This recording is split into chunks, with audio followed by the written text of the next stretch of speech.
फोगाट के संन्यास लेने की घोषणा करने पर हरियाणा के पूर्व मंत्री अनिल विज ने प्रतिक्रिया देते हुए कहा कि विनेश का उत्साह थोड़ा कम हुआ है, उन्हें प्रयास नहीं छोड़ना चाहिए। विज ने कहा, विनेश को गोल्ड मेडल लाने का जो प्रयास है उससे पीछे नहीं हटना चाहिए। जो इस ओलंपिक में नहीं हो सका वो अगले ओलंपिक में पूरा करना चाहिए। पूर्व मुख्यमंत्री भूपेंद्र सिंह हुड्डा द्वारा कहा गया है कि यदि उनके पास विधानसभा में विधायकों की संख्या होती तो वो विनेश को राज्यसभा भेज देते, जिस पर पलटवार करते हुए विज ने कहा, हुड्डा वही घोषणा करते हैं जो पूरी नहीं कर सकते। यदि देना ही है तो विनेश को 6 करोड़ गोल्ड मेडल मिलने पर दी जाने वाली राशि अपने पास से दे दे। सनातन धर्म सभा मंच की ओर से टीबी मरीजों को वितरित किए जाने वाले राशन वितरण कार्यक्रम में अंबाला की मेयर शक्ति रानी शर्मा मुख्य अतिथि के तौर पर शामिल हुई और राशन वितरण किया। कार्यक्रम का आयोजन अंबाला शहर के वृद्धाश्रम में किया गया। सनातन धर्म द्वारा सभा मंच की ओर से हर महीने टीबी से प्रभावित मरीजों की मदद करते हुए उन्हें राशन वितरण किया जाता है। इसी कड़ी के तहत मंच के सचिव महेश दत्त वशिष्ठ, प्रधान देवेंद्र शर्मा व अन्य पदाधिकारियों ने मेयर शक्ति रानी शर्मा के पहुंचने पर जोरदार स्वागत किया। इस अवसर पर शक्ति रानी शर्मा की तरफ से पौधारोपण भी किया गया।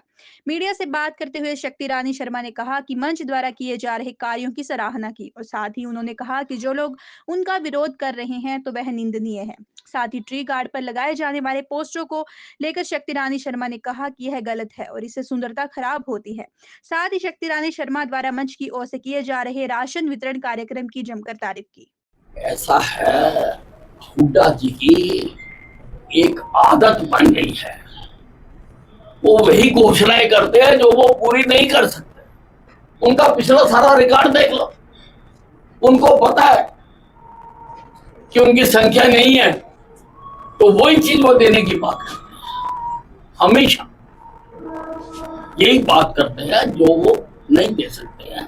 अगर उन्होंने देना ही है तो वो तो बहुत पैसे वाले आदमी हैं। फोगाट को गोल्ड मेडल जीतने से जो इनाम मिलना था, जो 6 करोड़ रुपए है, जो मैंने किया था जब मैं खेल मंत्री था, तो 6 करोड़ रुपए उसको दे दें। अगर इनके दिल में इतना ही हमदर्दी आ रही है, वो बात देने की क्यों बात कर रहे हैं जो वो कर ही नहीं सकते। आप इनकी सारी घोषणाएं देख लो,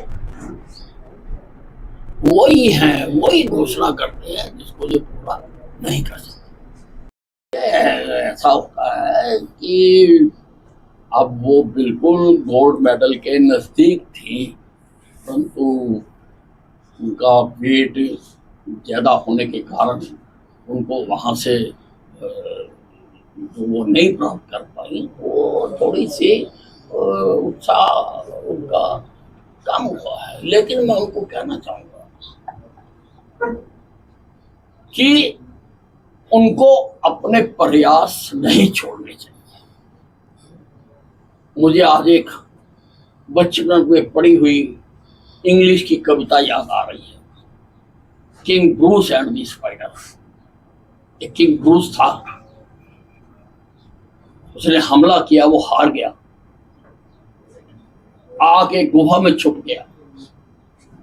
वहां पर उसने देखा एक स्पाइडर किसी धागे से ऊपर चढ़ने की कोशिश कर रहा था। वो ऊपर चढ़ता था, गिर जाता था, चढ़ता था, गिर जाता था, चढ़ता था, गिर जाता था। लेकिन जब तक वो अपनी मंजिल तक नहीं पहुंच गया, उसने अपना प्रयास नहीं छोड़ा। किंग ब्रूस को उससे शिक्षा आई और उसने भी कहा कि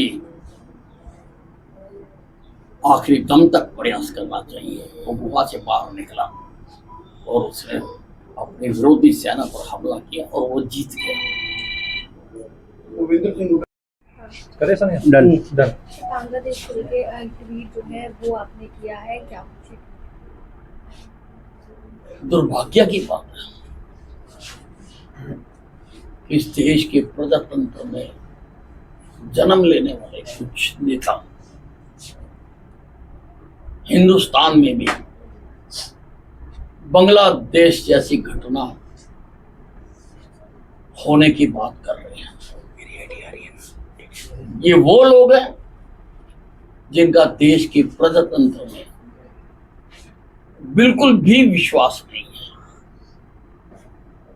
प्रजातांत्रिक तरीके से अपनी मंजिलें हासिल ना कर पाने वाले उसमें हार चुके लोग वो इस प्रकार की बातें कर रहे हैं। लेकिन मैं इनको बताना चाहता हूं कि हिंदुस्तान का प्रजातंत्र इस संसार का सबसे मजबूत और बड़ा लोकतंत्र है।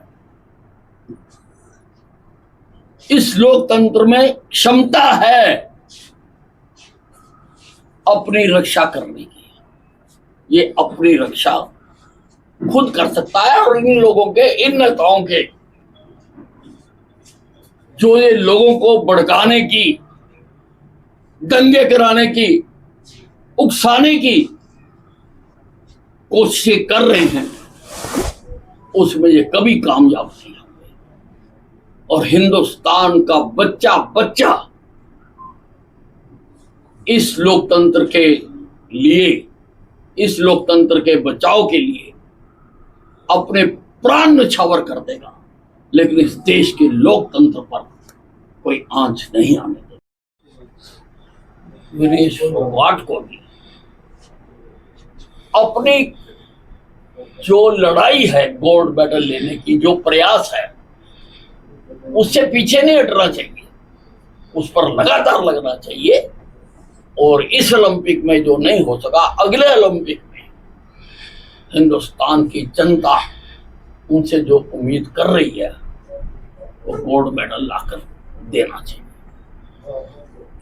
नमस्कार, मैं रुचि, आप देख रहे हैं दास्ताने हरियाणा, आपके हक की आवाज। अब देखिए हरियाणा से जुड़ी हर अपडेट सबसे पहले दास्ताने हरियाणा पर। इलेक्ट्रॉनिक्स मीडिया के साथ आप जुड़ सकते हैं हमारे साप्ताहिक समाचार पत्र के साथ, जो खबरों के साथ आपके हक की सीधी बात करता है, शासन और प्रशासन से जुड़े हुए तमाम बातें।